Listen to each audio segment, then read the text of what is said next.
Injector bearings part 10. We're installing the drum. And the last step, we installed the bearing housing. While the silicone was still wet, we took the excess out of here. Make sure you wipe around all the bolts. You really want to seal on top of the bolt heads. At this point, we're ready for grease. Really, don't be stingy. This is your one and only chance to put grease inside of here. It's pretty much going to determine the life of the bearings. And you really can't put too much in, just put whatever you can fit. Anything excess is going to be pushed right out the weep hole. It'll make a little bit of a mess in the back, but it's not going to hurt anything. You're much better off with too much versus not enough. It's really jamming in there in the seals and fill the gap in between the seals. You have a nice thick layer in there.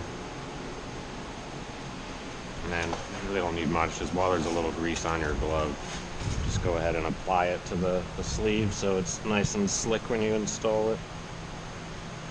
Alright, so now we're greased up, ready to put the drum in. It definitely helps to have knee pads on for this part. Not so much with the little machines, but it makes a difference with the 50-pounders. Alright, get it in position in front of the machine. You want to just get it on the edge there, then you can tip it up. Now you're trying to get the shaft through the bearings without smashing into everything, so kind of lean back with it on your knees and just hold it up in the air. You can usually kind of guide it right in. Push it in as far as you can. It's still going to have to be pulled in more. Now at this point, you can come to the back of the machine. Check where your keyway is. You're going to want to spin the drum around so it's up top. It'll be a lot easier. Alright, we've got our keyway up top.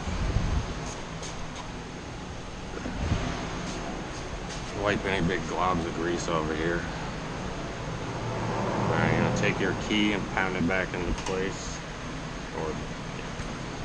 Alright, now if the shaft is through enough where you can get the whole key in, you can go ahead and put the pulley on next. If the shaft is only part way through and you can't put the key in yet, you'll want to use this setup. Put this in place, put this on here, and then we'll use that to pull it out.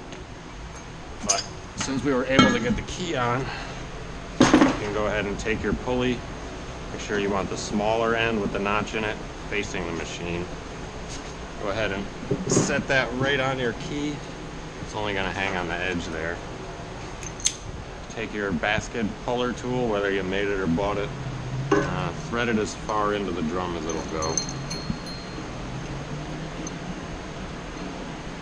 Alright, push your block in place, tighten up your coupler. You can do this whole setup with a rod and a regular nut and a block here, but you only get 1 or 2 uses out of it before you destroy the threads. If you use a big long coupler, you can use it over and over again. Now, at this point, depending on the machine, you can just hold the pulley and start cranking this in.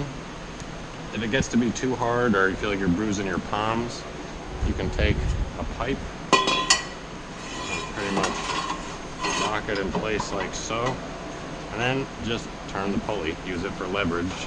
And you can literally stand above the machine and just take your time cranking it in. No need for power tools here or hammers or any of that. Just keep cranking until it bottoms out.